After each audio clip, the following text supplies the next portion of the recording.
Student, lecture number 9 exercise 7.3। आज हम इसके जो रिमेनिंग क्वेश्चन है क्वेश्चन नंबर 10 से कंटिन्यू करेंगे। तो क्वेश्चन नंबर 10 जो है वो एक दूसरा इंपॉर्टेंट क्वेश्चन है, prove that the angle is an semi circle is a right angle triangle. तो इसके जो लास्ट क्वेश्चन है 7.3 के, ये बहुत इंपॉर्टेंट है पेपर पॉइंट ऑफ व्यू के लिहाज से, और ये लॉन्ग है। तो इसमें भी एक प्रूव है, कहता है कि साबित करें कि अगर आपके पास जो एंगल है इन सेमी सर्कल वो एक राइट एंगल ट्रायंगल बनाता है। तो सबसे पहले हम एक सेमी सर्कल ले लेंगे और इसके साथ में स्टेटमेंट देखते हैं। तो हमारे पास एक सेमी सर्कल है यानी कि हाफ सर्कल, ठीक है, ये एक्स एक्सिस और ये y axis. Let us consider a semi circle with centre at origin. ये इसका सेंटर है जी, ओरिजिन। आपको पता है कि ओरिजिन से यानी कि सेंटर से बाउंड्री तक की जो भी लाइन होती है वो रेडियस होती है, ठीक है। Let a be the radius of the circle, तो इसको हम रेडियस ए कह देंगे, ठीक student. The coordinate of the vertices minus a comma zero और ज़ीरो कॉमा ए। अगर हम इस वर्टेक्स की बात करेंगे तो यहाँ पे आपके पास x नेगेटिव होता है, तो माइनस ए कॉमा ज़ीरो, इसमें ए कॉमा ज़ीरो और ये ज़ीरो कॉमा ए आ जाएगा आपके पास जो कोऑर्डिनेट्स हैं, ठीक है स्टूडेंट। तो ए बी और सी हमारे पास जो है वो इसके तीन कोऑर्डिनेट आ गए। C is the any point on a semi circle, ठीक। तो ओ ए और ओ से ए अगर हम देखें, ओ से बी देखें और ओ से सी देखें, तो ये तीनों जो हैं ये सेंटर से बाउंड्री तक को टच कर रहे हैं, तो ये रेडियस है, ठीक है। Radical segment of a circle O A is equal to minus A, इसलिए क्योंकि ये नेगेटिव एक्स एक्सिस की तरफ जा रहा है। लेकिन इसका अगर हम मैग्नीट्यूड लेंगे तो वो पॉजिटिव होगा। ए माइनस ए सिर्फ डायरेक्शन को शो कर रहा है। अब यहाँ पे हमने क्या प्रूव करवाना है कि इसके अंदर जो आपके पास एंगल्स हैं ये राइट एंगल ट्रायंगल बना रहे हैं। तो उसके लिए हमें ए से सी को डॉट प्रोडक्ट लेना पड़ेगा बी से सी का, और अगर इनका डॉट प्रोडक्ट जीरो के बराबर आ गया तो इट्स मीन दैट कि ये आपस में परपेंडिकुलर है, और अगर परपेंडिकुलर है तो राइट एंगल ट्रायंगल बना रहे हैं। तो यहाँ से हम देखेंगे ए सी वेक्टर हमारे पास आ जाएगा, सी में से हम ए को माइनस करेंगे, और बी सी वेक्टर हमारे पास आ जाएगा, हम बी में से सी को माइनस करेंगे। तो सी माइनस ए सी हमारे पास जो है वो ज़ीरो कॉमा ए है, तो ज़ीरो माइनस माइनस प्लस और ए माइनस ज़ीरो, तो ये आ जाएगा ए आई प्लस ए जे।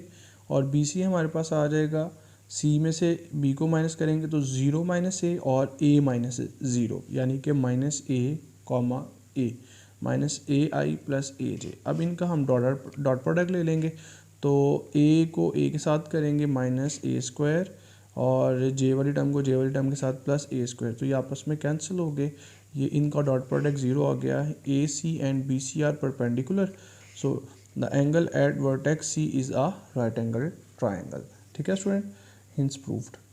क्वेश्चन नंबर 11 है हमारे पास स्टूडेंट। तो इसमें है prove that cos alpha plus beta is equal to cos alpha cos beta minus sine alpha sine beta, यानी कि इस फार्मूले को हमने वेक्टर के वे से प्रूव करवाना है। तो सबसे पहले हम यहाँ पे फिगर देखेंगे। तो हमारे पास ना एक हमने कार्टेशियन टर्म ले लिया, ओ से ए और ओ से बी हमारे पास जो है वो दो यूनिट वेक्टर हैं। दैट ओ से a and o b the unit vector in x y plane making an angle alpha. एक एंगल अल्फा बना रहा है एक्स एक्सिस के साथ, तो दूसरा माइनस बीटा बना रहा है। लेकिन अगर हम ओवरऑल एंगल देखें तो ये प्लस हो जाएंगे, theta is equal to alpha plus beta with positive x axis. तो एंगल ए ओ बी जो है वो हमारे पास अल्फा प्लस बीटा आ रहा है। तो अगर हम ओ ए वेक्टर की अगर हम बात करें तो ये बराबर होगा cause alpha I plus sine alpha जे। जैसे कि आपके पास वेक्टर होता है ना जनरल वेक्टर एक्स आई प्लस वाई जे, तो एक्स एक्सिस जो है वो कॉज अल्फा के बराबर होता है और वाई एक्सिस जो है वो साइन के। तो एंगल बेसिकली अल्फा आ रहा है, तो यहाँ पे O A is equal to cos alpha I plus sine alpha J. और अगर हम ओ बी वेक्टर की बात करें तो ओ बी वेक्टर में एंगल माइनस बीटा बन रहा है, लिहाजा कॉज माइनस बीटा आई प्लस साइन माइनस बीटा जे। कॉज के एंगल में माइनस आ जाए वो अब्जॉर्ब हो जाता है, ख़त्म हो जाता है, जबकि साइन के एंगल में माइनस बाहर आ जाता है। तो आपके पास यहाँ से दो वेक्टर बन गए ओ ए और ओ बी। इन दोनों का हम डॉट प्रोडक्ट ले लेंगे। O A dot O B is equal to cos alpha I plus sine alpha J dot product with cos beta I minus sine beta J. तो आई वाली टर्म से multiply, जे वाली term से multiply, लिहाजा यहाँ पे आ जाएगा ओ ए डॉट ओ बी। यहाँ पे हम जो है वो डेफिनेशन लगा देंगे यूनिट वेक्टर डॉट प्रोडक्ट की।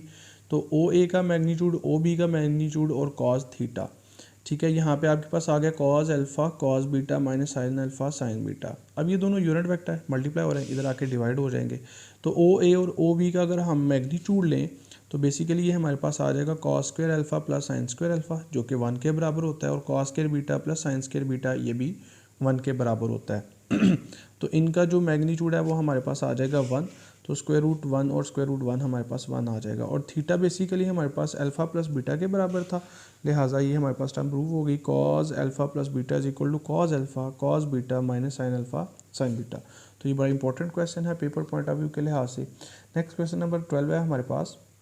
इसका फर्स्ट पार्ट है जी हमारे पास, prove that B is equal to C cos A plus A is equal to cos C. A और सी बेसिकली कैपिटल ये एंगल्स हैं, ये लॉ ऑफ प्रोजेक्शन है, ठीक है। तो इसको कैसे प्रूव करेंगे, सबसे पहले इसके लिए हम ट्रायंगल देखेंगे। एक ट्रायंगल है हमारे पास, ठीक है। तो यहाँ से इनके जो लाइंस हैं इसको हम एक्सटेंड कर देंगे। एंगल ए इसके सामने इसकी साइड आ जाएगी, यानी कि वेक्टर एंगल बी के सामने भी, और ये सी के सामने। ये बेसिकली अगर सी है तो ये पाई माइनस सी कैसे है। फॉर एग्जांपल अगर आपके पास एक लाइन है जिसका टोटल एंगल आपके पास पाई होता है, ठीक है, और अगर आप फॉर एग्जांपल ऐसे इसको कट करते हैं तो ये अगर सी है तो ये पाई माइनस सी हो जाएगा स्टूडेंट। तो यहाँ पे हमारे पास आ जाएगा for any vector A B C by the vector addition. Vector addition क्या कहता है, A plus B plus C is equal to 0। अब बेसिकली हमने यहाँ पे B is equal to prove करना है, तो बी वेक्टर यहाँ पे रहेगा और ए और सी को अपोजिट साइड पे ले जाएंगे। इसका जो सेकंड पार्ट है वो भी तकरीबन इसी तरह से ही होगा, उसमें सी यहाँ पे होगा तो सी आपने यहाँ पे रहने देना है, बाकी ए और बी को अपोजिट साइड पे ले जाना है। अब यहाँ पे आपने दोनों तरफ बी के साथ जो है वो डॉट प्रोडक्ट ले लेना है। तो B dot b is equal to minus B dot a और माइनस बी डॉट सी। तो B dot b basically b square हो गया, और यहाँ पे हम डॉट प्रोडक्ट की जो फार्मूला वो लगा देंगे, एक बी का मैग्नीट्यूड ए का मैग्नीट्यूड और बी और ए के दरमियान में बनने वाला एंगल। और बी और ए आपके पास ये है, इसके दरमियान में एंगल आ रहा है पाई माइनस ए सी सॉरी। तो यहाँ पे आ जाएगा कॉस पाई माइनस सी। इसी तरह से B dot C, B magnitude C magnitude, B और सी के दरमियान में बनने वाला एंगल ये आ जाएगा हमारे पास पाई माइनस ए। ये अगर ए है तो ये पाई माइनस ए, तो ये आ जाएगा कॉस पाई माइनस ए।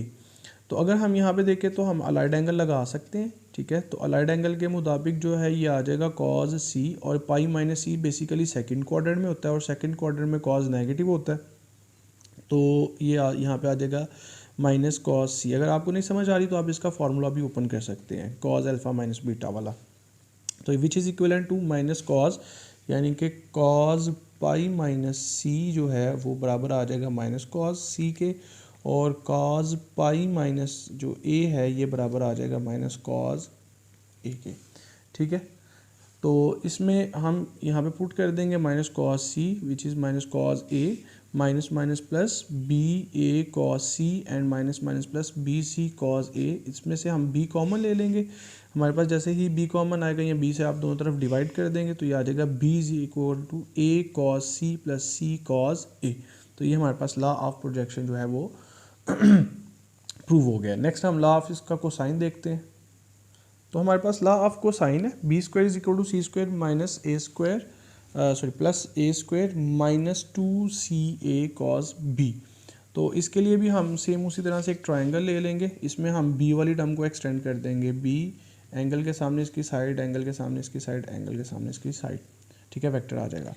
तो यहाँ पे भी हम क्या करेंगे, वेक्टर एडिशन को इम्प्लीमेंट करवाएंगे, A plus B plus C is equal to 0। यहाँ पे बी को प्रूव करवाना है तो बी यहाँ पे रहेगा, बाकी टर्म्स को अपोजिट साइड पे ले जाए, ठीक है। तो यहाँ पे भी जो है वो हम बी के साथ डॉट प्रोडक्ट ले लेंगे दोनों तरफ, ठीक है।